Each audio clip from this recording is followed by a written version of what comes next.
Saudara-saudariku umat beriman yang terkasih dalam Kristus, Alkitab, kitab yang besar. Artinya kumpulan banyak kitab, banyak tulisan.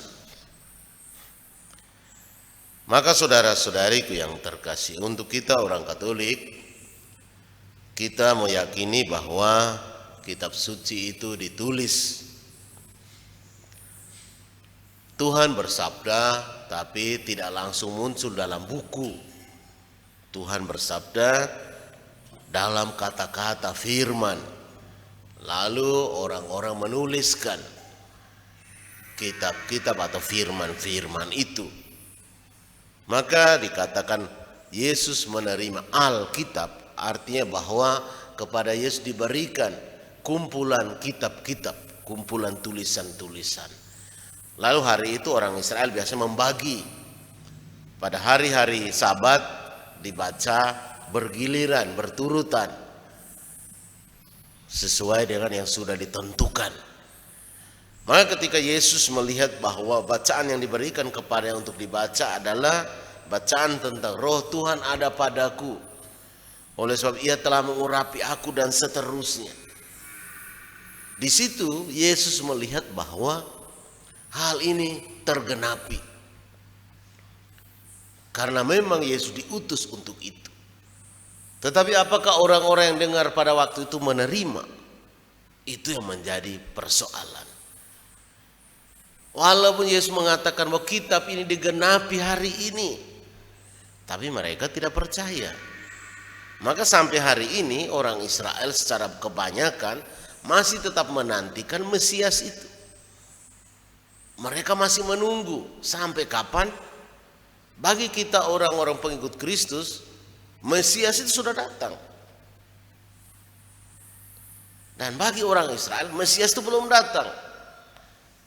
Walaupun memang kita tahu bahwa para murid, para rasul itu adalah orang-orang Yahudi, orang-orang Israel. Tapi artinya mau katakan tidak semua orang Israel menolak, tidak semua orang Israel menerima.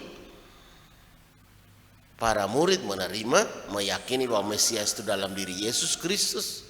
Sementara orang Israel yang lain tidak mengakui. Itu sampai dengan hari ini mereka masih menunggu. Maka saudara-saudariku yang terkasih dalam Kristus, sebenarnya kalau kita mau membuka hati kita, Roh Tuhan itu ada pada banyak orang.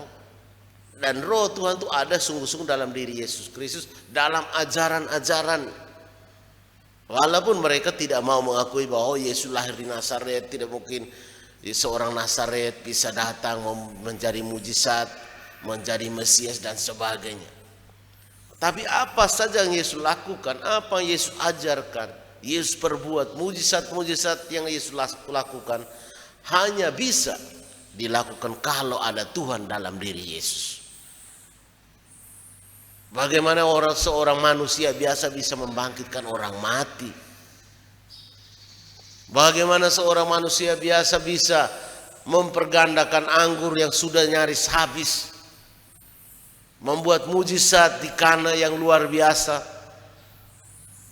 Bagaimana bisa menggandakan roti yang hanya sedikit untuk makan yang begitu ribuan orang?